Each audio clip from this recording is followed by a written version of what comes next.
Bonjour à toutes et à tous, bienvenue sur la plateforme webinaire pour suivre un nouveau rendez-vous expert Keox, aujourd'hui sur le thème de la mise en œuvre des trams noirs. Pour présenter ce webinaire, nous accueillons Virginie Nicolas, Luc Wiadziński et Marc Dumas. Virginie Nicolas est conceptrice lumière depuis 2005, elle réalise des études stratégiques d'urbanisme, lumière et de tram noir ainsi que des projets de mise en valeur d'espaces publics et d'exposition. Présidente de l'ACE, l'Association des concepteurs lumière et éclairagistes de 2018 à 2023, elle participe régulièrement à des conférences et enseigne aux Beaux-Arts de Paris. Ses recherches récentes portent sur l'impact de la lumière sur les arbres et la peur du noir dans l'environnement urbain. Luc Wiadziński, directeur d'ouvrage et docteur en géographie, professeur à l'École nationale supérieure d'architecture de Toulouse et membre du LRA, le laboratoire de recherche en architecture. Il a dirigé de nombreux programmes de recherche, colloques internationaux et une vingtaine d'ouvrages sur la nuit, la chronotopie et les rythmes. Et enfin, Marc Dumas est concepteur lumière depuis 1996 et membre de l'ACE, président d'ailleurs de 2014 à 2015. Initialement diplômé de l'école du cinéma Louis Lumière, il exerça durant une vingtaine d'années dans la prise de vue de cinéma. À noter que Luc Wiadziński, Virginie Nicolas et Marc Dumas, et plus généralement l'ACE, ont publié en novembre dernier l'ouvrage Conception lumière et mise en œuvre des trams noirs aux éditions du Moniteur, ouvrage qui est disponible en librairie et sur la boutique du Moniteur en ligne, boutique.lemoniteur.fr. Juste avant de laisser la parole à nos trois intervenants, je tiens à rappeler que vous avez la possibilité de poser vos questions sur la plateforme webinaire tout au long de la présentation. Veillez à bien les formuler sur le chat et je ferai au mieux pour poser une majorité d'entre elles à nos intervenants du jour en fin de présentation. Voilà, je vous laisse la parole, Virginie, Luc et Marc. Bonne présentation à vous. Bonjour à tous, merci d'être là. Un mot d'introduction, si vous ne connaissez pas la conception de lumière française, l'ACE c'est l'association française, et voilà, ça existe depuis pas mal d'années, vous voyez les chiffres un petit peu ici. C'est donc cette organisation, association à but non lucratif de soutien un petit peu du métier qui a financé ce livre et qui a donc donné cette énergie pour un peu creuser cette thématique, puisqu'il y a eu beaucoup d'évolutions ces dernières années, donc ça c'est pour dire qu'on a un certain nombre sur tout le territoire. Nous avons une charte de déontologie, c'est aussi pour positionner un peu qui vous parle. Notre règle étant, donc on est un peu bureau d'études, comme les architectes, les ingénieurs, les écologues. On doit être indépendant des fabricants, ne pas toucher d'argent directement des fabricants. C'est à ce titre seulement qu'on peut conseiller les villes et faire des études avec une neutralité sur les prescriptions de matériel. C'est intéressant de le savoir aussi. C'est un peu différent dans d'autres pays, c'est pour ça que je le précise. Je vais passer la parole à Marc, qui est à l'origine un peu de cette idée de livre et qui va un peu vous expliquer sa genèse. Bonjour.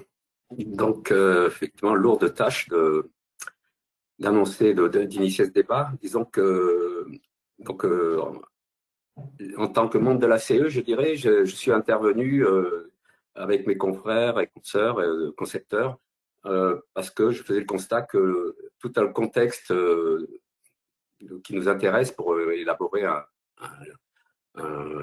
plan lumière, un aménagement de lumière, le contexte avait changé et que c'était nécessaire de tenir compte, de notifier ces choses-là, ce changement, mais aussi de prendre contact, d'élargir nos relations, d'entrer en contact avec des acteurs dans la lumière, parce que le champ s'était énormément élargi. C'est-à-dire que, bon, schématiquement, on va dire qu'au niveau de l'usage de l'espace public, l'importance des modes doux prend énormément d'importance, donc de jour, mais aussi de nuit, mais aussi les pratiques nocturnes ont énormément évolué, et concernant le monde du travail, que le vivre ensemble, on va dire, que le vivre dehors, au niveau de la convivialité, au niveau du culturel, et donc, du coup, nos contacts avec encore une fois, les intervenants sur un projet lumière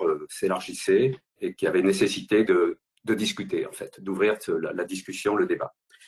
En fait, bon, si le champ politique nous intéresse, comme toujours, mais aussi le champ sociologique pour le vivre ensemble, et bien sûr le champ écologique, il y a une prise de conscience qui s'est accrue par rapport à l'importance de la lumière sur la biodiversité, sur le ciel nocturne, et un intérêt pour tout ce qui est culturel et le tourisme, de vivre davantage la nuit, et puis même de partager le ciel nocturne, cette dimension cosmique qui est très présente la nuit forcément et qui peut être altérée par un éclairage public. Donc il y a un besoin, une nécessité de mesurer cette présence de la lumière artificielle et de donner une place plus importante à l'ombre, à la pénombre et tout simplement, on va dire, au noir. C'est-à-dire commencer à envisager un projet d'éclairage par le noir. Et ça, c'est une démarche quelque part qui est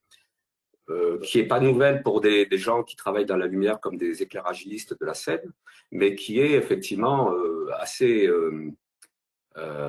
qui peut être novatrice pour tout ce milieu de la conception lumière, enfin des éclairagistes, on va dire, qui commence par un projet, souvent à partir d'un ordinateur et d'un état lumineux qui n'est pas ressenti, qui est théorique, voilà. Donc tout ça est extrêmement chamboulé, je dirais, dans la façon d'aborder un projet et qu'on a besoin de prendre conscience, encore une fois, de cet état de la nuit et aussi de la biodiversité. Et donc tout ce territoire d'action de la lumière qui est au départ l'urbain, les voies circulées, s'élargit effectivement maintenant à l'ensemble du territoire, tout simplement. Et ça remet énormément de choses en cause dans le monde opératoire. Donc, voilà, j'ai voulu, en tant que, encore une fois, membre de la CE, qu'on organise des rencontres avec d'autres spécificités, d'autres spécialités. Et on a organisé par Internet, sur la plateforme Slack, des rencontres avec le maximum d'acteurs qui travaillent sur la nuit, qui sont intéressés, qui sont censés collaborer. Donc, on a contacté des astronomes, des écologues, des naturalistes, ministère du développement durable, bien évidemment des concepteurs lumière, artistes, acteurs de la fête des Lumières, des services techniques de Nantes Métropole, de la ville de Lyon, de la ville de Paris, le CIDEV, l'Association des maires de France. Donc, on s'est connecté bien sûr avec les usagers, on questionne les usagers, des sociologues, des anthropologues et associations citoyennes, etc. Voilà. Donc, cette communication élargie a nourri pendant 2 fois 3 jours des échanges très denses sur le maximum de questions qu'on pouvait se poser et a permis après d'entamer ce qui est devenu le livre, c'est-à-dire de nourrir ce livre voilà, dont il est question aujourd'hui. Voilà un peu le contexte.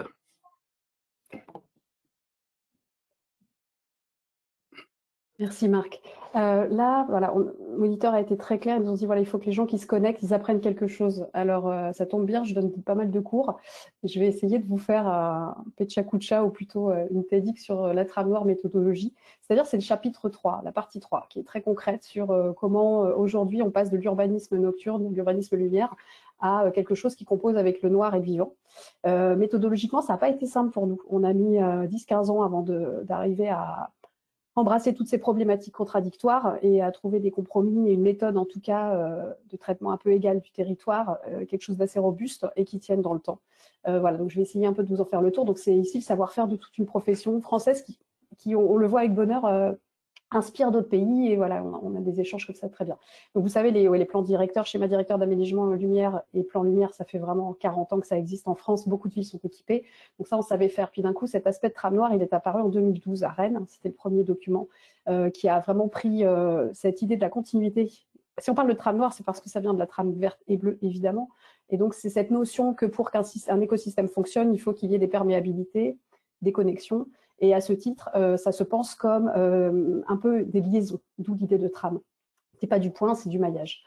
Et donc, évidemment, on a le maillage humain, c'est-à-dire le système de circulation un peu traditionnellement dans l'éclairage public, qui vient interconnecter un peu et perturber cette connexion du noir et du vivant. Et on voit que ça a donné un impact très fort sur la biodiversité, ça participe au déclin très fortement de la pollution lumineuse. On s'en est rendu compte un peu tardivement, mais maintenant on a beaucoup de recherches, et merci beaucoup à l'OFB notamment, l'UMS Patrina, Muséum d'Histoire Naturelle et Romain Sordello en particulier, pour avoir porté à la connaissance de tous les concepteurs de lumière français et à l'étranger la quantification, la spécification sur les spectres, les niveaux d'éclairement, les différentes espèces et taxons, pour avoir une meilleure compréhension du vivant qui nous entoure et comprendre comment technologiquement et aussi méthodiquement on peut essayer de minimiser cet impact négatif pour justement permettre une cohabitation heureuse un peu des humains et du vivant.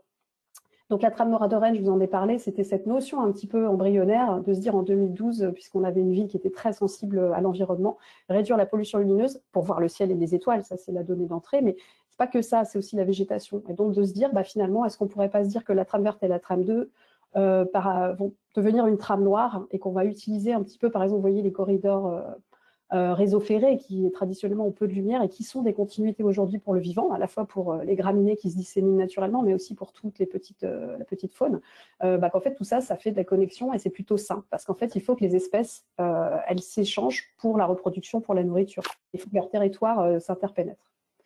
Donc, ce que je vais vous dire, je vais essayer dans 10 minutes de vous faire un petit peu le tour pour que vous ayez une vision et vous rentrerez dans le livre si vous le souhaitez pour comprendre un peu mieux, mais ça vous donnera un peu des étapes. C'est qu'en gros, il y a 3 grosses étapes quand on fait un plan lumière trame noire, parce que maintenant c'est comme ça qu'on les connecte, c'est-à-dire il n'y a plus de plan lumière où il n'y a pas de trame noire, même pour des petites échelles. On peut faire effectivement de l'urbanisme nocturne ou lumière, selon comment on l'appelle, pour des métropoles, pour des régions, pour des quartiers.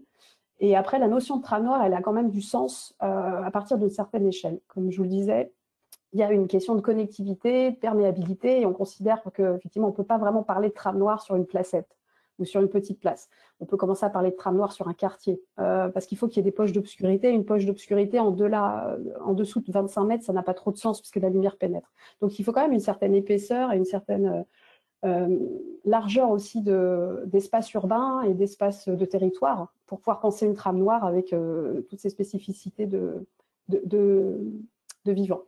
Donc, le diagnostic, comment on commence? Donc, ça, c'est vraiment très simple. Donc, ce que je vous présente là un peu, c'est une espèce de synthèse d'un peu toutes les savoir-faire des concepteurs lumière. Donc, moi-même, en tant que membre de Concepto et puis d'autres confrères, voilà, c'est tous un peu, on travaille un peu de la même manière, donc c'est intéressant si vous avez l'occasion de voir un peu que c'est un peu une synthèse de ça. Donc, effectivement, ce qu'il faut faire d'abord, c'est analyser les usages nocturnes et concertés. Pour cela, la notion de chronotopie que nous a apportée Lutte Vadinski, elle est très intéressante parce que c'est cette idée de comprendre dans le temps et dans l'espace les dynamiques nocturnes. Et pourquoi? Parce qu'effectivement, quand il n'y a plus personne, l'idée c'est qu'on peut éteindre. Et aujourd'hui, on a un saut technologique avec les LED et les pilotages qui, même s'il est un peu onéreux, un peu difficile à porter en termes d'investissement et de maintenance, reste très pertinent pour les zones de friction. Voilà, donc on analyse comme ça dans l'espace. Ça donne concrètement à petite échelle, ça c'est un quartier en Suisse, de se dire, il y a des usages selon les différents temps de la nuit. En général, on compte 4 temps de la nuit. Voilà, là j'en ai mis 2 pour vous donner une notion un petit peu.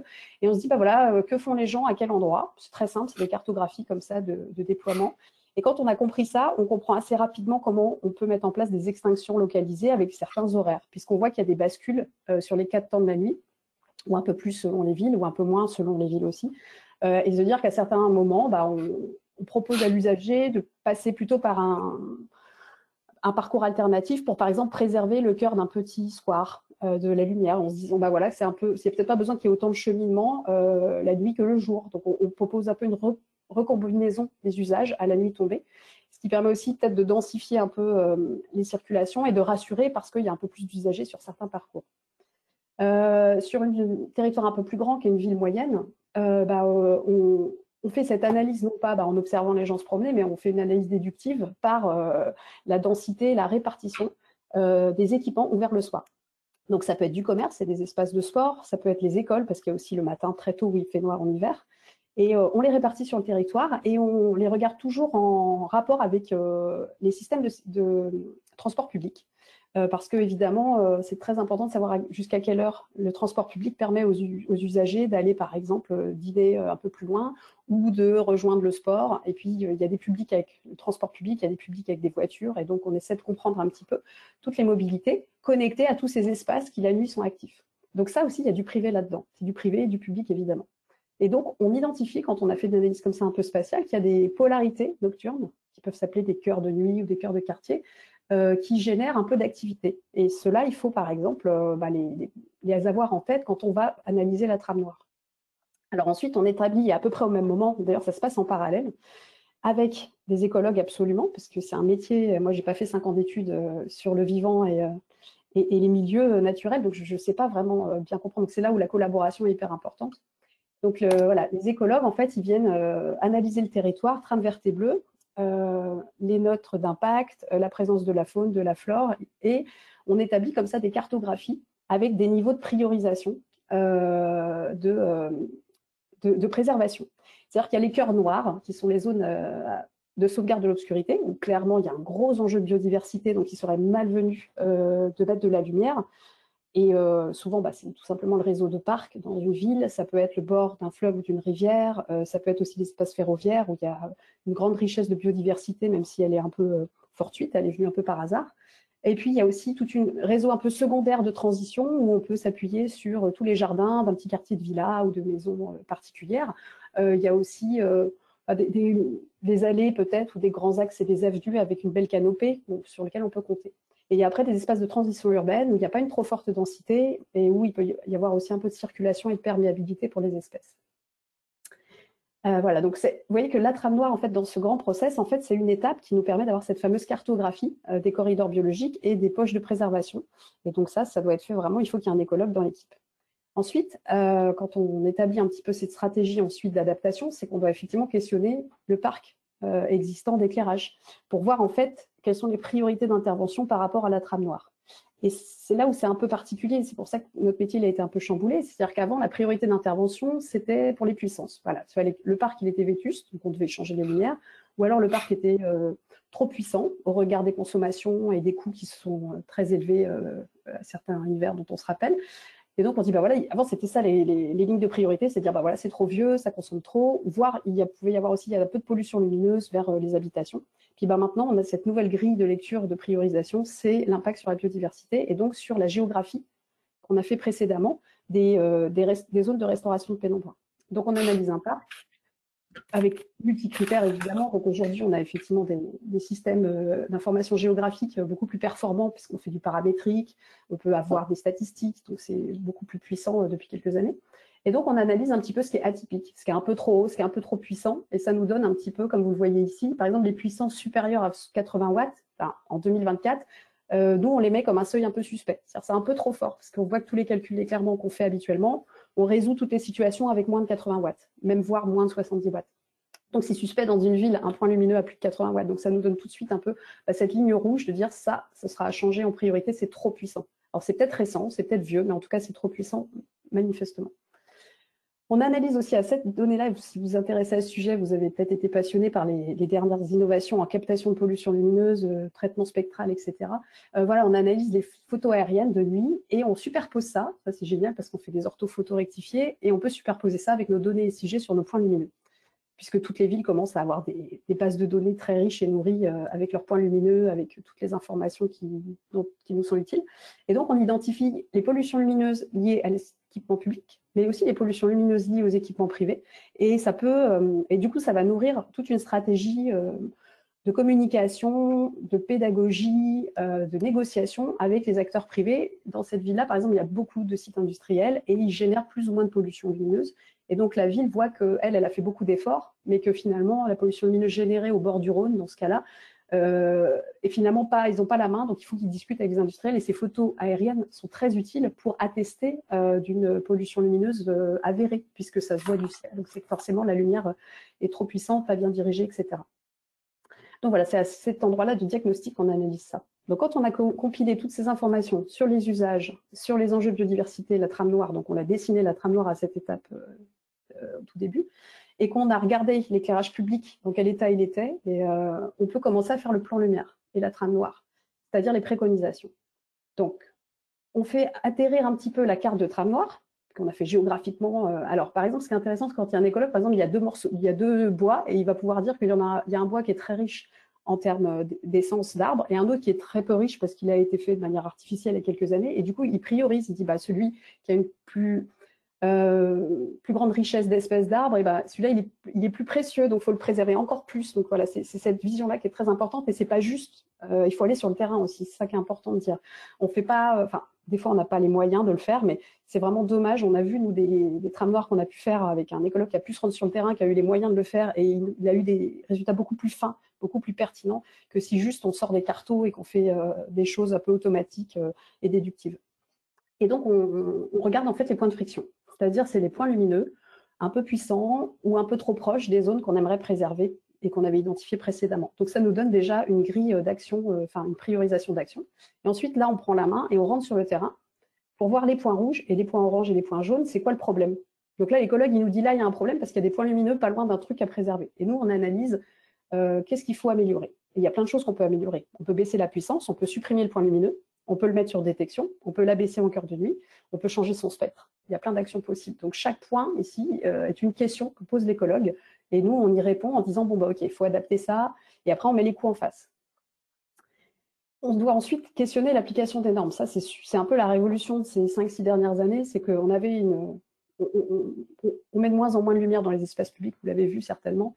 Donc c'est important de savoir que les recommandations d'éclairage public sont des recommandations et elles ne sont pas obligatoires. Par contre, c'est comment dire, c'est un peu des bonnes pratiques qui sont un peu opposables quand il y a des accidents ou des choses comme ça. Donc c'est quand même quelque chose sur le territoire. Les services techniques, ils ont besoin de s'appuyer un peu sur ce système un peu rationnel qui est multicritère pour juger que c'est pas assez ou suffisamment ou bien éclairé. Et donc l'idée, c'est après de se mettre en fait un programme en disant voilà, les normes, on va les interpréter localement selon les enjeux de biodiversité, de manière plus ou moins sobre. C'est-à-dire que s'il y a, sur une rue en particulier, il y a un enjeu fort de biodiversité, on va aller chercher des critères un peu bas dans la norme pour aller chercher des niveaux un peu plus faibles. Et après, on va peut-être en plus faire des abaissements de puissance, on va ensuite peut-être mettre de l'intelligence là-dedans pour qu'en plus, par rapport au temps de la nuit, il y ait des scénarios un peu différents. Et on questionne aussi les températures de couleur, parce que comme vous le savez, peut-être, je ne sais pas, mais en tout cas, toutes les lumières n'ont pas le même impact sur la biodiversité. Et il est notamment attesté, il y a un consensus sur le fait que les teintes de lumière plus dorées, plus chaudes, avec un spectre plus pauvre, génèrent un peu moins de nuisances pour les espèces, puisque les espèces, les animaux, en gros, ne voient pas comme nous.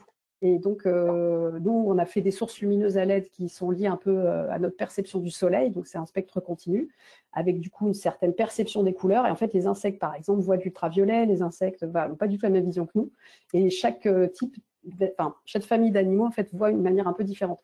Donc, il faut avoir un spectre aussi un peu adapté à la biodiversité. Donc, quand il y a plein d'humains, on va essayer de mettre la lumière la plus belle pour nous, c'est-à-dire la lumière qui sera porte un peu au musée. Et quand il y a la priorité est plutôt sur la faune, on va essayer de mettre des spectres un peu moins riches pour perturber un peu moins d'espèces. Et ensuite, il y a en troisième étape, c'est un peu de se dire, maintenant qu'on a choisi les niveaux qu'on pose et qu'on a fait les cohérences un petit peu des niveaux d'éclairement, la 13200 étant très importante, c'est la norme référence évidemment, avec sa grille d'application. On a choisi en plus les teintes de lumière qu'on veut faire pour que tout ça soit assez cohérent. Et comme vous le voyez, ce plan, il est assez du milieu là. On voit que le doré, la lumière blanche dorée, elle est vraiment au milieu du bâti. Et la lumière orangée va plutôt chercher les champs, les jardins, les parcs. Voilà, c'est assez logique ça aujourd'hui. Et ensuite, on a des systèmes avec des régimes d'allumage où on dit, voilà, on va éteindre, abaisser. Voilà, on a un fonctionnement intelligent de la lumière qu'on peut faire aujourd'hui. Alors, une fois qu'on a fait un petit peu ce petit programme, on va lieu par lieu, on fait des catégories de lieux et on leur applique en fait des profils d'éclairage, des principes. Donc concrètement, c'est des cartographies un peu comme ça, où on identifie toutes les typologies d'espace et on leur applique en fait des règles simples qui fait que ça va faire un programme un peu pour tous les opérateurs de l'éclairage qui sont sur le territoire. Et donc, ça permet une harmonisation des ambiances et des dispositifs. Donc, vous voyez que c'est des petits cartos comme ça qui fait que chaque personne qui, par exemple, il y a un nouveau quartier à un endroit, ils vont pouvoir creuser, dire voilà, je suis au croisement de ce système vert et donc j'ai ici mon niveau d'éclairement moyen, j'ai mon régime d'allumage et puis j'ai ma teinte. Donc, c'est un peu les trois grands volets. C'est voilà, quelle lumière je dois mettre, quelle teinte, quel niveau d'éclairement je dois appliquer et ensuite comment ça fonctionne la nuit. Est-ce que ça s'éteint, est-ce que ça s'abaisse, est-ce que il se passe rien. Voilà, donc ça représente un peu comme ça. Et le dernier volet, donc c'est le cahier d'application. Ça, c'est vraiment l'outil concret. Finalement, Le diagnostic plan lumière et trame noire, c'est vraiment destiné aux villes ou aux opérateurs privés qui nous ont demandé un peu ces études. Le cahier d'application, ce qui va sortir un peu, c'est des petites fiches pratiques qui vont permettre, qui vont servir de programme à toutes les personnes qui vont déployer un projet d'éclairage d'aménagement extérieur. Donc effectivement, on a cette règle un peu, on fait un peu de pédagogie en expliquant les différents paramètres de l'éclairage public qui peuvent être ajustés pour réduire les impacts sur l'environnement. Et puis, on fait des petits schémas un peu plus pédagogiques. On dit, bah voilà, typiquement, il y a des régimes d'allumage qui n'étaient pas très concrets dans les cartes d'avant, mais là, vous les comprenez beaucoup mieux. C'est-à-dire qu'on voit que de telle heure à telle heure, ça s'éteint, de telle heure à telle heure, ça s'abaisse, et qu'il y a des choses qui restent allumées, etc. Donc ça, c'est une petite ville, par exemple. Et donc ça permet de faire valider un petit peu, par exemple, au conseil municipal. Enfin, c'est des choses un peu plus simples et les gens se rendent vraiment compte qu'on propose d'éteindre certaines rues ou pas, et lesquelles se rallument, à quelle heure on rallume.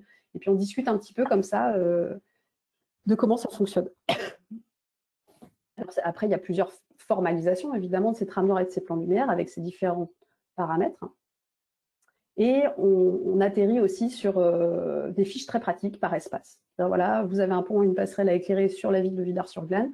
Et bien, selon le secteur de biodiversité que vous êtes, vous avez certains objectifs à atteindre ou à ne pas dépasser. D'ailleurs, c'est plutôt maintenant à ne pas dépasser. Et on met des petites images références, des coupes pour simplifier un petit peu, et qui peut être complété ou pas d'un cahier de luminaire, selon si la ville a souhaité avoir un cahier de luminaire précis pour avoir une gamme, ou si on souhaitait juste avoir un programme plutôt d'ambiance lumineuse. Et voilà, et vous voyez qu'en fait, on peut définir un peu que tous les systèmes routiers de même gabarit sur telle commune vont être traités de la même manière. Et on voit des teintes différentes selon les enjeux de biodiversité. Voilà. Et ensuite, bah pour une ville, en tout cas sur un tram noir avec plan directeur ou pour une communauté de communes, par exemple, bah on donne des priorités d'action sur 10 ans et qu'on chiffre. Et vous vous rappelez, tout à l'heure, il y avait effectivement des points rouges, des points oranges, des points verts. Et puis, bah, c'est là qu'en fait, on met les points rouges d'abord sur les premières années. On dit, bah voilà, c'est hyper important que la rue qui est près de la forêt et qui aujourd'hui a des lampes en 150 watts, il est impératif qu'on les éteigne ou qu'on les change rapidement. Et donc, ça nous donne des planifications, une stratégie un petit peu d'investissement. Et la stratégie d'investissement, c'est vraiment de la politique, parce que selon, il y a des villes en fait qui veulent d'abord restaurer la trame noire, puis il y a des villes qui veulent d'abord réenchanter le quotidien. Vous voyez, c'est un peu cette idée. Par exemple, des territoires où ils veulent encourager les modes doux, parce qu'ils veulent développer tout un système cyclable, ils veulent un petit peu changer les habitudes, enlever la place de la voiture, ce qui est assez classique aujourd'hui. Ils peuvent mettre plutôt de l'investissement sur le fait de rééquilibrer les éclairages en faveur des modes doux, c'est-à-dire faire des éclairages moins routiers et plus confortables, et pas forcément tout de suite aller éteindre pour préserver la trame noire. Donc c'est là où c'est vraiment de la politique, et nous, on donne les scénarios possibles qui sont notre compréhension de leurs objectifs politiques, mais c'est vraiment là, du coup, aux villes de confirmer qu'on a bien compris leurs objectifs et où ils veulent mettre de l'argent, à quel endroit. Et en général, on a des profils assez équilibrés, c'est-à-dire qu'ils veulent faire de la sobriété énergétique, mais aussi réenchanter le quotidien, mais aussi restaurer la trame noire. Donc ça, c'est une projection un peu type pour une ville moyenne où il faut un peu travailler sur plusieurs aspects en même temps. Ah oui, il y a une chose que je voulais vous dire pour terminer, c'est que c'est très important que l'application de la trame noire, si elle est très vertueuse, ne soit pas vécue comme trop d'austérité et comme quelque chose de punitif, parce que sinon, sur le terrain, on a un phénomène qu'on observe de rejet, qui fait que les habitants vivent très mal, en fait, le fait qu'on leur enlève des choses, on leur enlève de la lumière, on leur fait perdre en qualité un peu trop brutalement. Donc, il y a une approche qui doit être absolument progressive, avec peut-être des zones tests et de la concertation, des expérimentations, et le fait aussi qu'il faut compenser un peu l'abaissement global par de la qualité. Il faut que ça soit plus joli, plus beau, et qu'il y ait des intentions, qu'il y ait peut-être un peu de la scénographie, faire des choses aux abords des écoles. Enfin, c'est très important de compenser, parce que sinon, si l'écologie et la sobriété, en fait, c'est trop triste et qu'on n'a plus envie d'aller dehors, on a perdu, parce que ce qui va se passer, c'est qu'il y a des reports modaux et les gens vont reprendre leur voiture s'ils sont plus à l'aise de marcher la nuit dans leur territoire. Donc on aura perdu. Donc c'est vraiment assez fin comme travail, et c'est là où c'est intéressant de discuter tout simplement avec les acteurs du terrain pour voir à quel endroit il faut améliorer l'ambiance en même temps qu'on éteint près du bois, pour justement qu'il y ait une bonne acceptabilité de ces nouvelles mesures et que ce soit progressif. Et c'est là où je passe la parole à Luc, qui va vous parler de l'importance dans ces démarches-là, toutes nouvelles, et je veux dire un peu rénovées, même si on a toujours aimé discuter avec les citoyens, c'est que là, en fait, dans ces stratégies-là qui demandent un changement d'habitude et une acceptation d'ambiance un peu différente et un peu plus basse en termes d'éclairement et un peu plus de pénombre, c'est très, très important de discuter avec tous les acteurs. Et ce livre, en fait, il y a un chapitre entièrement dédié, la partie 2, sur la conception collaborative, l'importance de ces process-là pour que ça fonctionne, sinon ça peut ne pas marcher. Merci Virginie. Donc je suppose que je prends directement la suite et que vous m'entendez bien. Donc d'abord, merci de l'invitation à ce webinaire. Je voudrais profiter pour remercier Marc, Virginie et la CE également de m'avoir associé à ce beau projet. Peut-être un mot pour dire que moi je suis pas un concepteur lumière du tout. Je suis géographe. Je m'intéresse effectivement à cette question de la nuit en essayant de l'aborder comme un espace-temps particulier, évidemment aujourd'hui colonisé par toutes sortes d'activités sur lequel il y a à la fois des tensions et des opportunités. Voilà, donc c'était intéressant, Marc l'a bien montré, voir la conception, d'avoir un travail asynchrone avec un collectif d'une centaine à peu près d'acteurs. C'était nouveau et c'était un pari qui pour moi est réussi. Voilà, je suis un géographe qui vient sans carte, contrairement à Virginie, et je voulais lui dire que son exposé était très impressionnant et qu'elle est la bienvenue à l'université quand elle le souhaitera, ou en école d'architecture. Voilà, je voudrais juste, parce que je pense que d'autres vont le faire, mais faire un petit clin d'œil à Roger Narboni. Quand on parle évidemment d'urbanisme lumière, je ne vais pas oublier qu'il a été pionnier dans ce domaine-là, avec voilà, Virginie disait le côté moteur et innovateur des acteurs français, notamment dans ce domaine-là, et je pense qu'il faut le préciser et voilà, montrer qu'il y a énormément de choses aujourd'hui qui se font et une espèce d'effervescence dans ce domaine-là. Voilà, vous dire aussi que par rapport à ce qui a été présenté, qui était très technique, très concret, je voulais dire aussi que l'ouvrage, vous verrez, parce qu'on le voit dans le titre, on le voit dans l'organisation des chapitres, propose vraiment une réflexion qui est un peu plus large sur la lumière. Voilà, donc d'une certaine façon, la trame noire, c'est aussi l'occasion d'aborder plus globalement la fabrique, parce que c'est une fabrique, mais aussi la gestion de la lumière. Donc, fabrique, gestion, et je crois que ça, c'est un point important, et on ne l'attendait peut-être pas du côté des concepteurs lumière. Je les provoque un peu en disant ça, une recherche de sobriété. Voilà, donc pour nous, quand je dis nous, c'est le collectif qui a participé à la production de cet ouvrage. Peut-être signaler que pour nous, la fabrique de la lumière, ce n'est pas qu'une question de technique et de technologie, mais c'est aussi une question de vie quotidienne, donc d'éprouver les choses. Ça a été montré dans un certain nombre de dispositifs qui ont été décrits dans la présentation de Marc aussi, de bonne cohabitation entre les habitants, avec des volontés, des objectifs différents, puis aussi ce qu'on appelle aujourd'hui le vivant, plus largement. On n'est pas les seuls à habiter la nuit. D'ailleurs, il y a une majorité d'animaux qui sont plutôt nocturnes. Donc, on s'y était pas beaucoup intéressé, on n'avait pas beaucoup d'études, et c'est vrai que c'est intéressant. Donc, la question qu'on pose, c'est comment mieux habiter dans la nuit, et la lumière, mais pas seulement la lumière, est un élément de cette réflexion, parce qu'en n'étant pas là, elle crée une discontinuité dans la ville. Je voulais dire que la réflexion, on l'intègre vraiment, même si c'est des gros mots, que c'est banal, dans une réflexion sur le développement durable, ou ce qu'on appelle aujourd'hui transition. Moi, je préfère parler d'adaptation, mais et les questions du social, de l'environnement, de l'économie, de la culture. Tout à l'heure, quelqu'un a parlé du beau, sont très intéressants. Voilà, donc je pense qu'aujourd'hui, la lumière, c'est devenu un enjeu de société face à la colonisation progressive de la nuit par les activités. C'est quelque chose qu'on a constaté. La nuit comme un creux d'activité, c'est un temps qui est désormais très très court. C'est 3 heures dans la vie des grandes métropoles, et le reste, c'est de la non-nuit. Alors le soir, mais aussi, on l'oublie un peu, le matin. Et quand on pose, comme mes collègues l'ont fait, la question de la lumière, on est sur des enjeux de liberté. Ben oui, si on n'a pas de lumière, pas de liberté d'accès à la ville, il n'y a pas de droit à la ville. On est sur des questions de sécurité, mais aussi, on l'a vu récemment, de consommation d'énergie, de protection de la biodiversité. Et c'est des questions qui doivent être mises en débat. Il ne s'agit pas d'allumer et d'éteindre. Voilà, comme dans tous les domaines, aujourd'hui, on est dans quelque chose que les philosophes appellent un peu la postmodernité. En tout cas, il y a la volonté d'être transverse et d'avoir une approche transversale et portée plutôt par les acteurs qui habitent. Alors, dans ceux qui habitent la nuit, il y a ceux qui résident, mais il y a aussi celles qui viennent d'ailleurs, dans les centres-villes, par exemple, pour s'amuser. Voilà, donc, et puis, il y a le reste du vivant. Voilà, donc la fabrique de la lumière, c'est pas que le domaine des concepteurs lumière qui ne m'en veulent pas. Et d'ailleurs, ils nous ont invités un peu pour ça, ils en ont invité d'autres pour ça. C'est quelque chose qui concerne tout le monde. Voilà, et elle peut se faire difficilement sans tous ces acteurs. Et on doit les associer à toutes les étapes à la fois du diagnostic, jusqu'au suivi en passant par l'installation. C'est-à-dire en amont, on a bien vu les éléments de diagnostic, la question de l'installation ensuite de la lumière, et puis après la question du suivi. Voilà. Et donc, quand on parle de fabriquer, gérer de la lumière, pour moi, c'est un processus qui doit se faire dans le cadre de ce que Virginie a évoqué tout à l'heure, je crois, un écosystème vivant d'acteurs et d'habitants. Voilà, il faut qu'ils apprennent à se connaître. Hein, quand il y en a qui réclament le droit à la nuit, il y en a qui réclament le droit à la lumière, et il y en a qui réclament le droit à la pénombre. Donc, voilà. Donc, il faut qu'ils apprennent à se connaître, qu'ils partagent, qu'ils construisent ensemble, négocient, testent, font des compromis.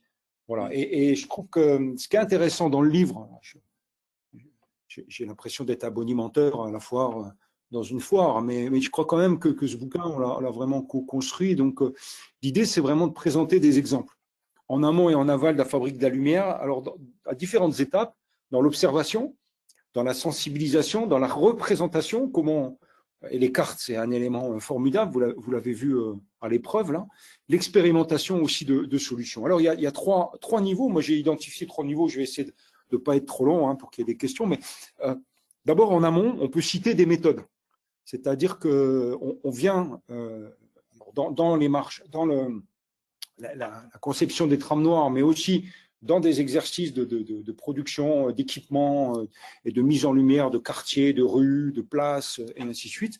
Il y a des méthodes qui se sont déployées ces dernières années, qu'on menait nous du côté de la recherche et que les concepteurs ont mené de leur côté, les écologues de l'autre, c'est des marches de découverte nocturne du territoire, avec les acteurs locaux, les techniciens, les urbanistes, les scientifiques, les naturalistes, les écologues, les habitants, permanents ou visiteurs.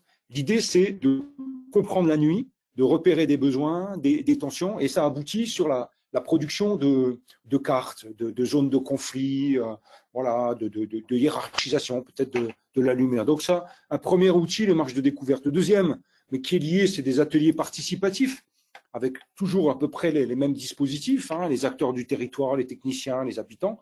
Et l'idée, là, c'est de présenter, débattre, trouver des compromis. Donc ça, c'est un peu en amont. Après, il y a la fabrique, disons, de l'offre de lumière, cette fabrique de lumière, si possible, dans la sobriété. Et là, peut-être je peux citer une démarche qui est l'expérimentation de solutions in vivo. Comment on peut aujourd'hui, grâce à des dispositifs qui sont portables, voilà, les techniques, alors les techniques de représentation, les bases de données ont évolué, Virginie en a dit un mot, mais les techniques aussi de l'éclairage, et c'est eux et elles qui peuvent en parler mieux que moi, elles ont aussi évolué. On peut tester des scénarios de mise en lumière, parce que entre une cartographie, une image bien mise en forme sur un logiciel, et puis tester une lumière dans un espace public, sur un bâtiment, et ainsi de suite, c'est différent. Donc là, on peut expérimenter. Ça, c'est très intéressant. Et puis, voilà, le dispositif ensuite est validé avec toutes sortes de... Évidemment, on est dans le cadre des politiques publiques, on est dans le cadre de toutes sortes de démarches que vous connaissez. Après, moi, il y a une question que je me pose, qu'on n'a pas totalement résolue ce sera pour un troisième livre, mais c'est la question de après les installations lumière. Donc évidemment, ces installations s'inscrivent dans une réflexion sur la trame noire, mais après les installations lumière, comment on peut mettre en place des événements pour faciliter l'appropriation des nouveaux dispositifs d'éclairage? C'est pas évident au départ de baisser la lumière, c'est pas évident de mettre une lumière intermittente, c'est pas. Donc comment les gens s'approprient les choses, quitte à revenir peut-être en arrière, à pouvoir réexpérimenter, retester, parce que les besoins évoluent, les populations changent, la législation évolue, les techniques évoluent, et donc essayer d'être dans un suivi de l'appropriation du territoire la nuit et des éclairages, en adaptant si besoin. Et à mon avis, c'est là qu'il faut travailler, mettre des moyens et réfléchir à peut-être un droit de suivi, comme un droit de suivi que peuvent avoir des artistes quand ils mettent une œuvre dans l'espace public. Voilà, donc pour ce faire, je crois qu'on doit dialoguer avec des acteurs un peu nouveaux, et parallèlement à la réflexion sur la lumière, je ne sais pas si vous êtes au courant de ça, on l'a signalé dans l'ouvrage.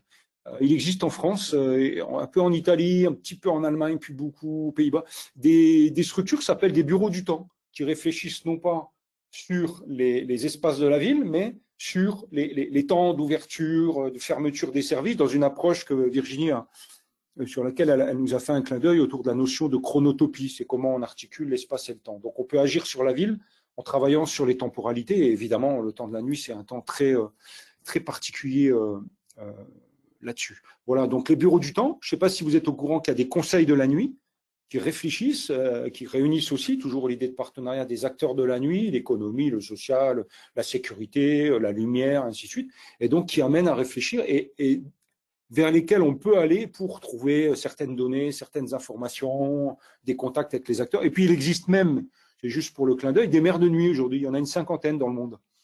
Alors ils sont soit nommés, soit élus de façon un peu drôle par les acteurs de la nuit, mais de façon plus sérieuse, et c'est souvent des adjoints en charge des politiques de la nuit. Alors ça dépend du périmètre, ça peut aller des politiques sociales jusqu'évidemment les questions d'éclairage, mais en tout cas ils mettent en lien, et quand on parle de n'importe quel sujet, eux ils ont l'approche nocturne. Voilà. Et donc moi je pense que ce qui se fabrique là autour des trams noirs, c'est vraiment une logique de territoire apprenant. Un écosystème où chaque partie apprivoise d'une certaine façon la question de la nuit, de l'éclairage, toujours pour aller vers ce que nous on appelait dans le bouquin des nuits apaisées et partagées. Donc processus de partage, d'apprentissage, de gouvernance, où les éclairagistes et les concepteurs travaillent avec les autres. Et je crois que ce qui est intéressant avec la lumière et avec la nuit, c'est d'abord que ça fascine et que ça intéresse les gens. Il y a des sujets comme l'économie, le social, bon, on ne se sent pas compétent, on pense qu'on n'a pas grand-chose à dire. Là, la question de la nuit, ça fascine. Les gens se mettent volontiers autour de la table pour discuter. C'est la compétence de tout le monde et d'une certaine façon de personne. Donc ça oblige au partenariat. Ça renvoie à des dimensions sensibles. Vous savez, les poètes disent qu'on est enveloppé par la nuit. Donc ils le disent mieux que nous. Hein. Donc ça veut dire on est transformé par la nuit. Et puis aller suivre Marc, Aude ou Virginie dans les espaces publics comme ça la nuit, voilà, ça transforme évidemment le regard qu'on a sur les choses. Voilà, c'est un imaginaire moteur. Dès qu'on parle la nuit, ça stimule la créativité. C'est un des sous-titres du bouquin d'ailleurs. Ça stimule la créativité. Je crois aussi, et je terminerai par ça. Je crois que c'est l'occasion de sortir des approches binaires.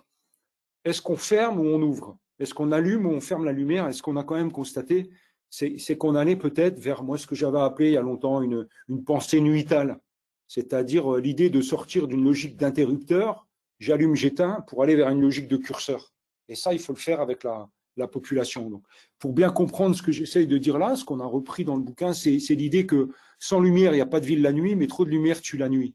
Et donc, comment on se positionne avec l'écosystème des habitants, de tous ceux qui décident un peu ensemble de la lumière, comment on se positionne pour faire bouger le curseur, quitte à changer la lumière d'été et la lumière d'hiver, quitte à changer les choses entre le début et la fin de la nuit, dans des logiques de rythme. Ça a été bien montré aussi sur un schéma. Voilà, donc il faut en parler, il faut concevoir, tester, trouver des compromis. C'est complexe pour moi et c'est vraiment très fascinant.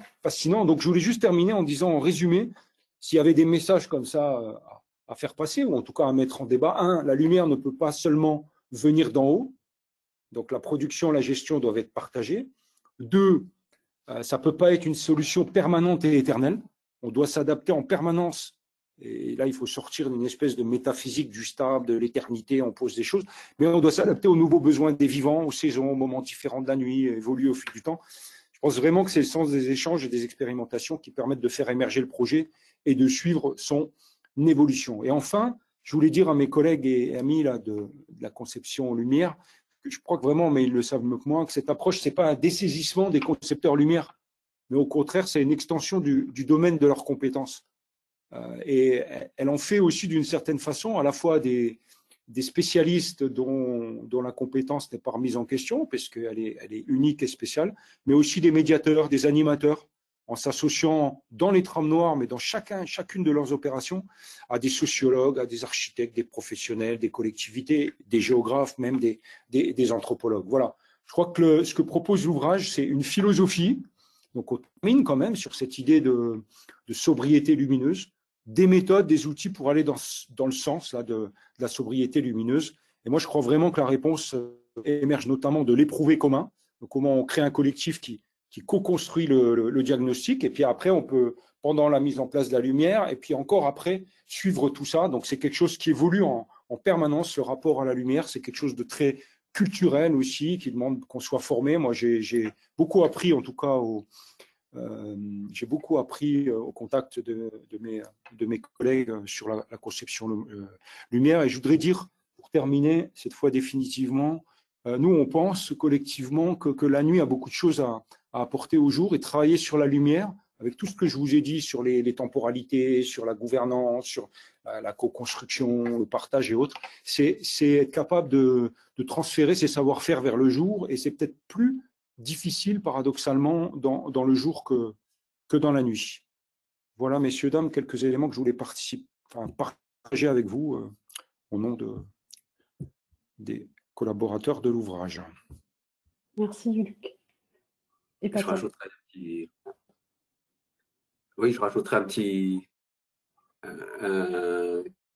une petite pensée par rapport à la fabrication du projet. Je me pose la question par rapport à des gens qui nous écoutent, en fait, par rapport à la complexité de décision, de donner toute cette gradation maintenant entre la lumière et l'ombre, qui a été évoquée par Virginie, dans le concept de trame noire, qu'on a compris que c'est quand même assez large, quoi. Et donc, c'est vrai que ce livre est venu aussi, la question c'était au moment après la Covid, où il s'est passé quelque chose culturellement, je parle de cette culture de la lumière, qui est pour moi quelque chose de fondamental, c'est-à-dire comment l'usager ressent quand il sort la nuit la lumière artificielle qui l'éclaire. Et en fait, on est arrivé à une sorte de système d'habitude, d'ordinaire, qui fait qu'en fait, c'est éclairé comme le jour. Et encore, c'est même plus varié avec le soleil. Il fait beau, il fait pas beau, il y a du soleil, des nuages. Alors que là, c'est étal, uniforme. Jusqu'à présent, c'était ça. Cette uniformité, du coup, qui est consciente au niveau de la conscience, on sort dans la rue, c'est éclairé. Et il faut vraiment une panne de courant pour se rendre compte, tiens, il y a la lumière artificielle.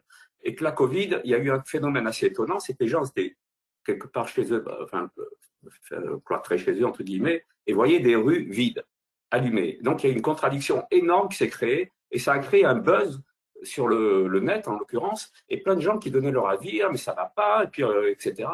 Et c'est pour ça que aussi ce fameux webinaire sur le Slack que j'ai évoqué, il y a eu besoin de mettre des choses au clair et de discuter et que là, effectivement, le concepteur lumière aussi avait sa part un peu d'arbitre et de dire, bon, on se calme, effectivement, on ne peut pas tout faire, n'importe quoi. Voilà. Et donc, c'est cette notion d'acceptation de la lumière, de cette conscience. Et donc, et je pense que dans toutes les démarches de projets urbains, enfin de projets d'éclairage, la démarche expérimentale, de concertation, de voir, de se rendre compte in situ la nuit, d'éteindre, d'allumer et de ressentir, d'éclairer, pas éclairer, de faire ces démarches nocturnes éclairées, c'est-à-dire accompagnées par des sachants, et elles sont fondamentales. Et je pense que c'est le meilleur conseil qu'on puisse faire par rapport à cette problématique. Dire maintenant, on fait quoi? Il y a tellement de choses qu'on peut faire. Et puis, on voit bien cette réaction par rapport à l'ombre, à la lumière, on éteint, on allume. Donc, il faut tester, il faut amener les gens sur le terrain, il faut partager ça. Et c'est le premier message, c'est celui-là. Il faut pas hésiter à sortir un petit projecteur. Alors, c'est vrai que le problème premier, c'est que ça mobilise la nuit, que nous, on est habitué à travailler la nuit, mais que ça veut dire qu'il faut qu'il y ait des gens qui sortent, des élus qui sortent la nuit, des accompagnateurs, des usagers. Et il faut mobiliser les gens la nuit. C'est vrai, c'est un problème quand on commence à travailler à 10 heures l'été, effectivement. Bon, mais je pense que ça passe par là, quoi. Voilà. Merci. Je termine 1 minute pour vous montrer des exemples concrets. On a souhaité montrer qu'en fait, il y avait des choses possibles parce qu'on est dans une recherche de curseurs, donc de compromis. Des fois, il y a des impératifs contradictoires, évidemment, et il y a pas mal d'exemples. On a choisi dans plusieurs échelles dans le livre, là, mais je vais vous en montrer 3, et ça va être parlant. Voilà, globalement, par exemple, en 2020, il y a eu cette tiraillement contradictoire d'éclairer un pont pour effectivement l'attractivité touristique d'une ville qui est Blois. La question ne se posait pas, il fallait l'éclairer, c'était le programme, et par contre en ayant le minimum d'impact sur la biodiversité.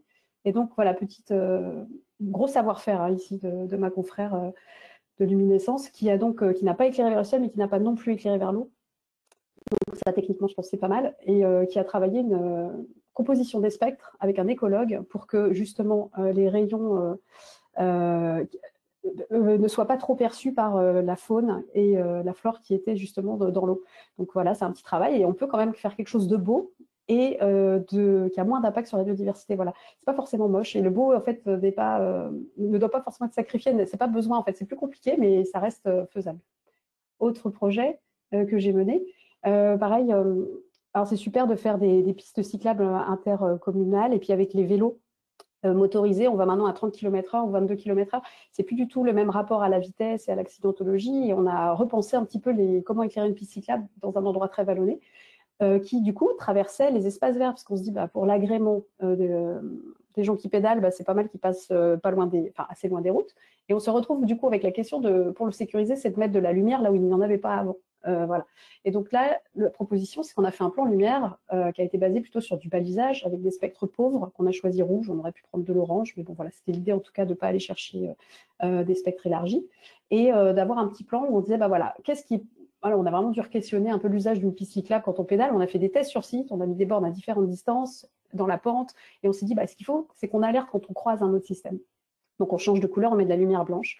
Il faut qu'on sente aussi les courbes, c'est-à-dire qu'on a fait des densités variables pour qu'on sente quand il y a un changement de direction. On n'est pas obligé d'éclairer toute la piste. On s'est dit, par contre, il y a un engagement de la commune à ce qu'il n'y ait pas de nid de poule sur la surface, parce que sinon, il aurait fallu que sur 3 mètres, on éclaire le sol. Donc, on a dit, non, là, vous allez faire un entretien plus fort pour qu'il n'y ait pas de trou. Et du coup, on pourra, nous, faire qu'un balisage qui fait qu'ils sauront la direction, mais ils verront finalement le revêtement qu'avec leur phare. Donc, on essaye un peu visuellement d'adapter les choses. Et ça donne quelque chose comme ça, qui marche assez bien. Et on avait des passages sous ouvrage un peu inquiétants, forcément. Et donc, pour que les gens n'aient pas d'appréhension lors des franchissements, on l'éclairait pour dire que c'était ouvert et que ça passait. Et quand ils passent, il y a une détection. Et là, on a projeté un peu la palette végétale, c'est un travail artistique et graphique, sur la renaturation d'un parking qui donne juste sur cet endroit. Et dernier projet, et après j'ai un peu de temps pour la discussion, confrère de LEA, Joseph Frey, à Genève. Donc là, c'est un parc, c'est une réserve de biodiversité en plein milieu de la ville, centre urbain très dense, mais c'est aussi un endroit où il y a la fête et où les gens viennent le soir. Donc c'est un lieu à la fois culturel d'animation l'été, de ressources aussi quand il fait très chaud. Et donc, il n'y avait pas la question de tout éteindre dans une logique trame noire en disant « Ah non, c'est une préservation, on n'y va pas ». Non, et là, il y avait un conflit avec de l'usage humain et de la biodiversité effective et vivante. Et donc, pour minimiser l'impact, l'idée, ils ont fait tout un travail d'expérimentation, justement. Ils ont mis en place, en fait, des petits démonstrateurs avec de la lumière très espacée. Donc, j'ai noté un peu la synthèse un peu de ce qui est intéressant dans ce projet. C'est de se dire, ils ont dit, si on espaçait plus, ça ferait au moins des trous de pénombre qui fait que la faune, elle peut passer entre deux luminaires. Et ils se sont posé la question, à quelle distance ça reste praticable et accueillant. Et ils se sont dit, c'est 40 mètres. Et en fait, c'est énorme en interdistance 40 mètres, si vous connaissez un petit peu l'éclairage et les habitudes. On fait 20 mètres d'habitude pour les piétonniers. Dans ce projet-là, ils se sont dit, la solution pour trouver le compromis, c'est qu'il y ait de la lumière, mais de manière assez irrégulière. Ils ont intégré aussi la lumière dans les garde-corps pour qu'il n'y ait pas du tout de flux. Il n'y a que la réflexion du sol, mais il n'y a jamais de flux direct. La lumière est très basse, ce qui fait qu'on n'a aucun éblouissement, donc les yeux s'ouvrent complètement et on arrive à très bien percevoir l'environnement avec des niveaux très faibles. Et ensuite, ils ont adapté les températures de couleur, ils ont fait des systèmes de gradation. Et donc, tout ça est un projet, par exemple, assez technique avec du pilotage, puisqu'il y a des régimes d'allumage avec des abaissements dans le cœur de nuit. Et comme vous le voyez, de minuit à 5 heures, ce n'est pas éteint. Il n'y a plus que 20% de la lumière et c'est une lumière qui n'était pas très forte. C'est 5 lux. Donc, 5 lux, 20%, ça commence à faire un lux, c'est un clair de lune. Donc, voilà alors, les images sont un peu surex avec la photo, mais l'idée, c'est qu'en tout cas, c'est quelque chose de très doux.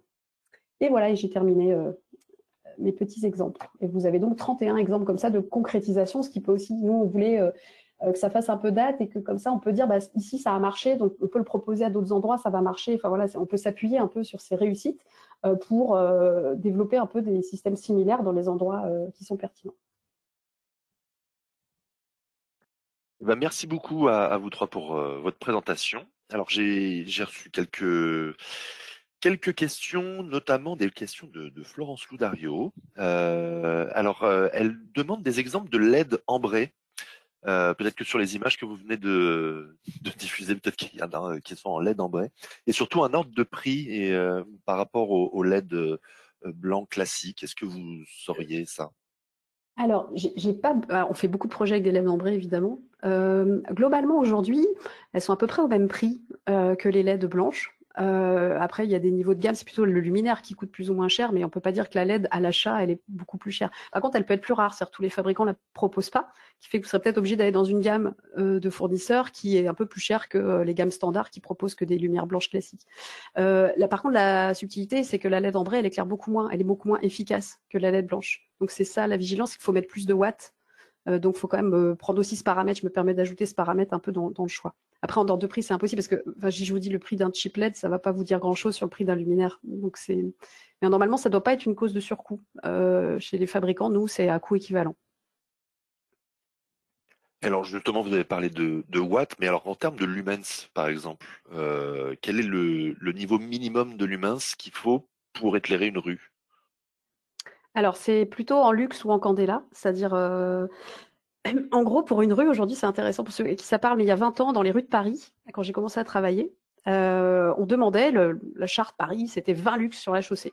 Et il y a déjà 10 ans, on a fait le quartier Clichy-Batignolles, on leur a proposé, un peu comme expérimentation de sobriété, 10-15 ans, de passer à 10 lux sur la chaussée. Aujourd'hui, la majorité des villes avec lesquelles on travaille, on est plutôt autour de 10 lux la chaussée. Et donc, ça a diminué par 2, donc c'est énorme. Et on fait des plans lumière aujourd'hui où on propose de traiter la chaussée en résiduel, c'est-à-dire qu'il y a un éclairage sur les trottoirs et sur la piste cyclable, mais pas d'éclairage sur la chaussée. Donc, on requestionne vraiment cette règle un peu systématique de hiérarchiser les niveaux lumineux par la voiture, selon leur vitesse et l'accidentologie, parce qu'en fait, on a ce constat d'un doublon de propositions, c'est-à-dire qu'il y a les phares qui doivent éclairer à la distance d'impact, et en fait, on fait aussi de l'éclairage public qui permet d'éclairer de voir à la distance d'impact. Donc voilà, il y a certaines expérimentations aujourd'hui très intéressantes et dans des grandes métropoles qui consistent effectivement à redistribuer l'éclairage. Et donc voilà, en termes de luxe, je vous ai donné à peu près. On propose en ce moment dans les plans lumière des chaussées en classement P5, ceux que ça parle sur des dessertes à 5 lux, ce qui est c'est très doux. S'il n'y a pas de suréclairement autour, si c'est pas un environnement lumineux important, l'œil il s'adapte assez bien. Voilà, donc c'est assez intéressant comme changement un peu de pratique. Merci beaucoup. Et une autre question, que pensez-vous des éclairages bioluminescents? Est-ce que c'est quelque chose que vous faites, vous? Alors, le bioluminescent est un sujet de passion. Euh, c'est très beau, c'est très intéressant, c'est magique. C'est très complexe à mettre en place, parce qu'en fait, il faut bien se dire que les dernières technos qui sont sorties, c'était des aquariums, c'est du vivant, donc il y avait des nutriments, parce que pour produire le photon, le vivant, il a besoin voilà, ils doivent produire de la lumière, donc il a besoin de se nourrir. Donc en fait, c'était finalement des mini-aquariums qu'il fallait entretenir à ce titre, donc il y a besoin un peu d'électricité, enfin, ce sont des infrastructures, en fait, ça a été beaucoup présenté comme quelque chose de simple et de déployable, et si ça ne s'est pas déployé, c'est pas parce que il y a un lobby du luminaire qui lutte contre, c'est pas du tout ça. C'est qu'en fait, on a beaucoup de concepteurs lumière ont essayé de le déployer dans leur projet, et en fait, c'est une infrastructure folle et c'est des coûts assez importants. Et nous, par contre, on croit beaucoup à la phosphorescence. Justement, quand tous les niveaux s'apaisent, eh ben, on peut tout à fait utiliser des revêtements réfléchissants ou de la phosphorescence. Et ça, maintenant, ça devient des vrais outils de travail. On a beaucoup de projets lumineux où à un moment, la lumière s'arrête, et puis on commence à voir des choses réfléchissantes, et puis ensuite, il y a de la phosphorescence. Mais la bioluminescence comme la phosphorescence nécessite des environnements très très sombres pour être perceptibles, parce que c'est des niveaux de clarté qui sont très faibles. Donc notre œil est tout à fait capable de les distinguer, mais pas en pleine ville. On a vu des images comme ça de bioluminescence en plein centre de Nantes. Enfin, c'est pas possible. Dès qu'il y a un peu de lumière autour, le truc tout simplement ne se voit pas. Enfin, donc ça, c'est une réalité qu'il faut quand même avoir en tête. Et voilà. Après, il y a aussi des végétaux lumineux, mais sur les écosystèmes, ça pose aussi question, parce que du coup, ils sont un peu, c'est des OGM en gros. Il y a plein de technos comme ça qu'on regarde d'un bon œil et qu'on essaie d'appliquer, et donc c'est très stimulant, tous ces développements. Merci beaucoup. Une question peut-être un peu plus large et peut-être hors sujet, qui nous a été posée en amont par Julienne Gutiérrez-Torres. Est-ce que l'IA peut avoir un impact sur la façon dont on va éclairer les villes et sur les trams noirs? Alors nous, ça aura un intérêt d'outils méthodologiques, parce que comme vous le voyez, quand on travaille sur des grands territoires, il y a beaucoup de data. Et en fait, l'IA est un super assistant pour automatiser des tâches répétitives, et pour, en faisant du paramétrique, d'arriver comme ça à distinguer des seuils, et du coup proposer des applications et aller un peu plus vite et plus efficacement, faire moins d'erreurs. Donc c'est sûr que comme outil, c'est intéressant, mais comme pour l'architecture, comme pour tous les métiers de bureau d'études, c'est une assistance qu'on observe d'un bon œil aussi, parce que ça va nous permettre de développer encore un peu plus loin, quoi. Ensuite, très concrètement, pour faire une trame noire, il faudrait que tout soit prémâché en data d'entrée, ce qui n'est pas le cas. Aujourd'hui, on n'a pas des données d'impact sur les déplacements de la faune qui sont déjà qu'on peut donner à manger à la machine. Donc l'IA a besoin de se nourrir de data. Et aujourd'hui, les bases de données n'existent pas encore, mais elles sont peut-être en cours de construction. Et puis il faut un certain seuil de quantité de data pour que statistiquement il y ait quelque chose de fiable. Donc c'est peut-être plus ça le point freinant en fait pour ça. Mais par contre, comme outil d'analyse, ça reste déjà très intéressant. Eh bien, écoutez, je vous remercie beaucoup. On va arrêter là pour les questions. Il est 29, il est même 30, ça fait 1 heure, voilà, pour cette présentation. On s'arrête là. Si vous avez des questions auxquelles Luc, Virginie et Marc n'ont pas pu répondre aujourd'hui, vous pouvez toujours les contacter via notre adresse email keox.btp@infopro-digital.com et nous transmettrons vos questions à nos 3 intervenants du jour. Et surtout, n'hésitez pas à vous procurer l'ouvrage Conception lumière et mise en œuvre des trames noires aux éditions du Moniteur, ouvrage qui est donc toujours disponible en librairie et sur la boutique en ligne du Moniteur, boutique.lemoniteur.fr. Juste un dernier mot avant de nous quitter pour les abonnés. Vous pourrez retrouver cette présentation sur Keox en replay dans votre espace abonné. Et puis bah voilà, je vous remercie beaucoup encore pour votre présentation, Luc Wiazinski, Virginie Nicolas et Marc Dumas pour votre présentation et merci à vous qui avez suivi ce webinaire. Nous, on se retrouve le mois prochain pour un nouveau rendez-vous expert Keox. Je vous souhaite à toutes et à tous une très bonne fin de journée et à très bientôt.